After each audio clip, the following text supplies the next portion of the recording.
Hey guys, how's it going? Danconia here, and welcome back to Overwatch. And this is a video I've wanted to do for a while. It's less about the heroes this time, for once, and we're going to talk about the maps of Overwatch. We're going to talk about my top 5 favourite maps in Overwatch. So, if you want to hear my least favourite maps in Overwatch, or perhaps a review of why they're so bad, then please let me know in the comments below, and I will sort that out for you. Also, let me know in the comments below what your favourite maps are in Overwatch. But these are my top 5, and we start off in Mexico. We start off at Dorado. Now, Dorado, it's not so much the playstyle of Dorado, it's the beauty of Dorado for me.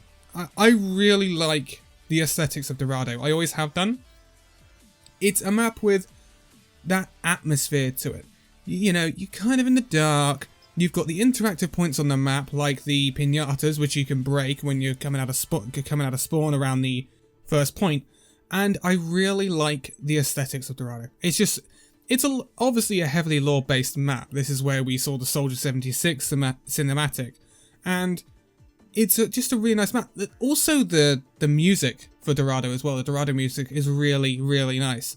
You always get that feel of like that uplifting feel when you hear you're going to Dorado and then you hear the music for Dorado, and I've always liked it. I don't know why, it's so weird, but it's not necessarily the playstyle of Dorado. I actually think the spawns for Dorado are a bit annoying, because especially the last point spawn, I think is a bit close, but I just like the map's aesthetics. I always have done, and it's also a map which gives you a lot of versatility in terms of what you can do.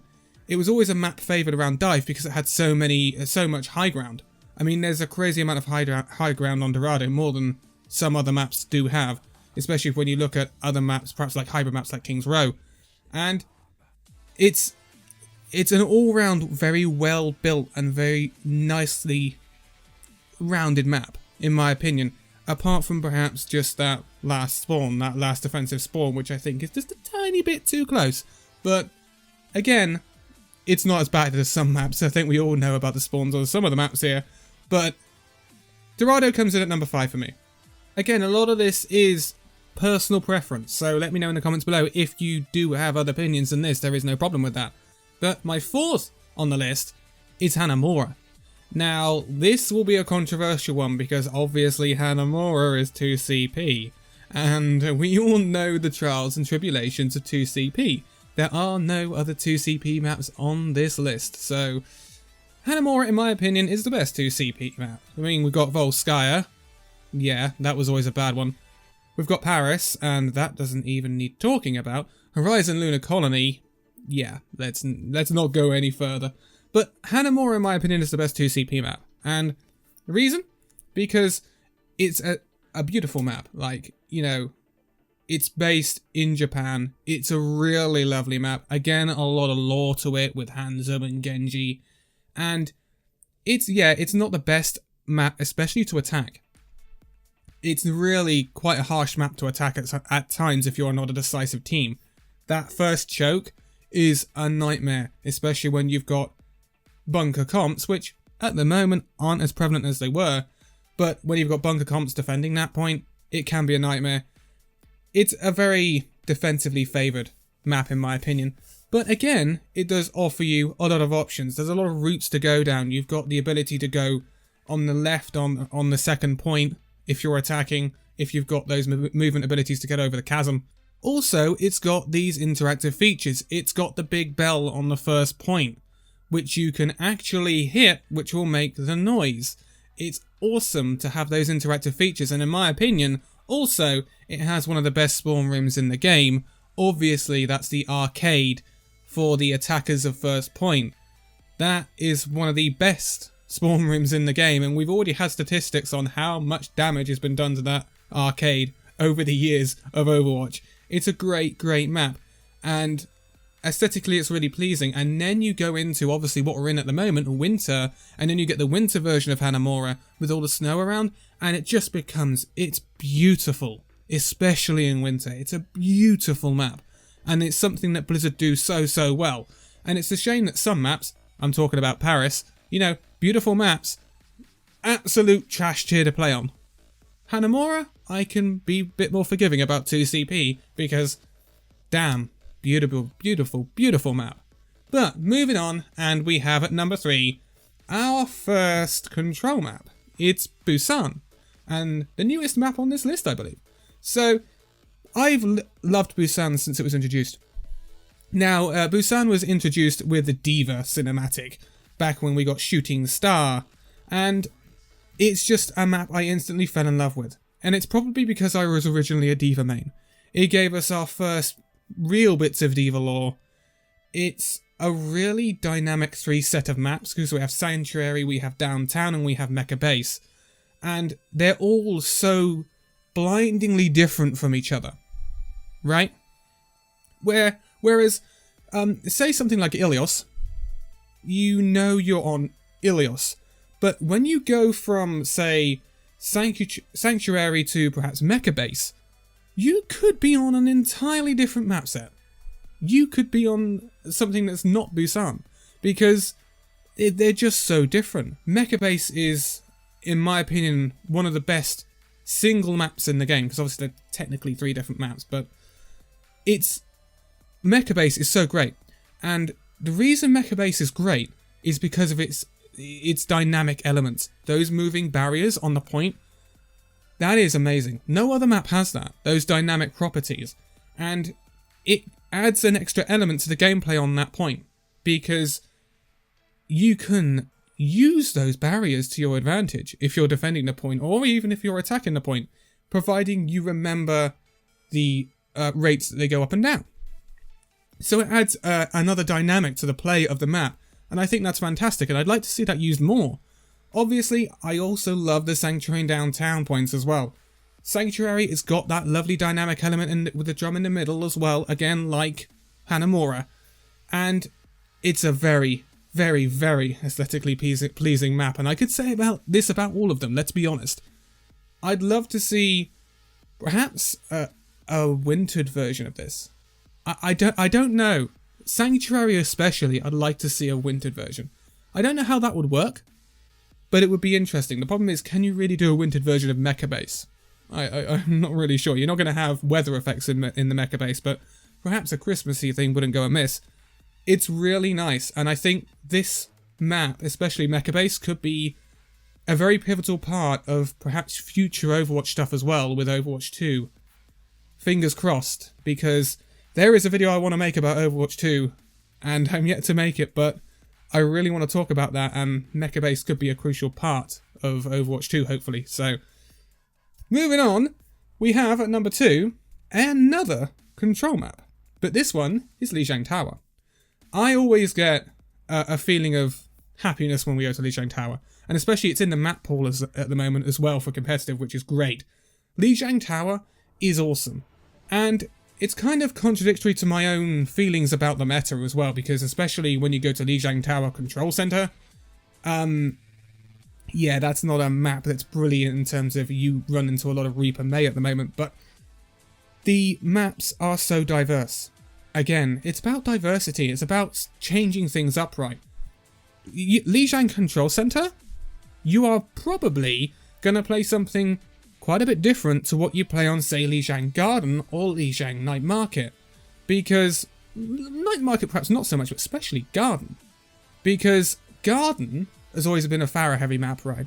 Or the old thing of, you know, don't get booped off by the Pharah on the bridge. But it's so dynamic. So you could be running an entirely different comp on Lijiang Garden than you could be on Lijiang Night Market. Or Lijiang Control Center especially. Control Center is kind of the sore thumb of the 3, because Control Center is played quite a lot differently to Night Market or Garden. With Night Market and Garden, you can run fairly similar comps and get away with it. But on Control Center, if you want to run that Pharah, you're going to find it quite difficult. Especially at the moment. They've all got these elements of CC. The CC is quite a lot easier on Night Market than in other places. Night Market I've always found is a pretty good Wrecking Ball map. And again, it's another night-based map unless you're playing on the arcade mode version.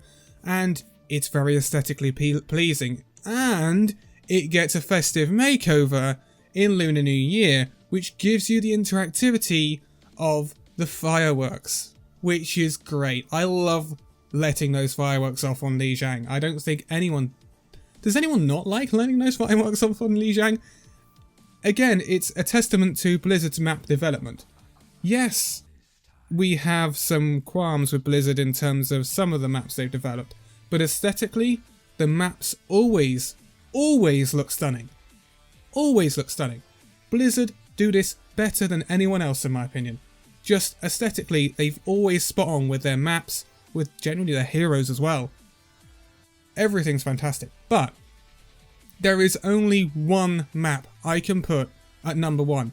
It will always be my number 1 map in Overwatch. It's King's Row. And I don't think a lot of people will disagree that King's Row is the best map in Overwatch. It is the oldest map in Overwatch. It was built with the basic fundamentals of Overwatch in mind. The choke coming out of the attacker spawn is built for Reinhardt's barrier. It is built so that Reinhardt's barrier fits in it perfectly. It's a beautiful map. It's just a beautiful map. And then you get to winter when you get the Christmas update, and then you get winter King's Row, and it's just so beautiful. It's so beautiful. And you have the different dynamics of King's Row. You have the old architecture that you would see in London anyway. And then you have the big red bus you'd see in London. You have the taxis you'd see in London. The big statue of Mondata as well, which is a great nod back to the lore of King's Row. And you've got the underground subway, which is such a big part of London as well. It's such a well thought out map, and then you go into this completely other dynamic, especially when you get to the third point, when you go into the reactor and the underworld, and it's just beautiful. It's beautiful, especially in winter. And then it adds another dynamic to it, because this is a map which actually has, I think, some of the least, if not the least, amount of CCable areas in the game. Like, you can CC people off the map on the first 2 points, because there is literally nowhere to do it. But then the whole dynamic changes when you get to the underworld and the third point, because you've got, all of a sudden, holes in the floor. You've got things where... I've had tons of times where you'll be stalling third point, right? And I'll be playing tank, so I'll switch from, say, a Reinhardt or an Orisa to a Hammond. And you'll be just going out there to swing and basically stall the point for as long as possible. But when you go out there, you start spinning. All of a sudden, you realise you've knocked 2 or 3 people into the pit below. And, man, you've just changed an entire point. And it's kind of frustrating because it's CC and all that. But it's so fun. I don't think anyone really dislikes King's Row. And we've seen so many different iterations of King's Row as well. You get King's Row, the normal version. And then you get the King's Row in winter. And then we got daytime King's Row during the Archives event and Uprising. And we got to see an entirely different King's Row then as well. So, it's a fantastic map. It is just... I think it will always be the best map in Overwatch unless they bring out something incredibly good. And again, it's up to your own opinion. You may have a different opinion than I do, but, you know, even when most people say it, like, when you are in Overwatch League and you see that the map pool includes King's Row, and everyone's like, yes, King's Row is in the map pool. Because we all love to see King's Row, I think. I think it's one of the best, and in my opinion, the best map in Overwatch. And I don't think... it'll ever change. I don't think it'll ever change. It's a fantastic map. But those are my top 5. So my top 5, going from 5th to 1st, are Dorado, Hanamura, Busan, Lijiang Tower, and King's Row.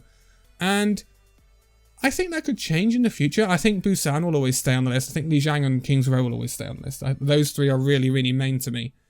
But, you know, we've got other maps coming. I mean, Overwatch 2 is going to drop an absolute megaton of maps. So, we're going to look at places like Toronto and Gothenburg, and that should be real darn interesting. Because from what I've seen from the Toronto map as well in Overwatch 2, it looks beautiful. It looks really beautiful, that Toronto map. And, you know, I've never been to Toronto, but it looks like a beautiful map. So I'm hoping they just don't muck them up, because remember, when push comes, we'll get a load of new maps with that anyway.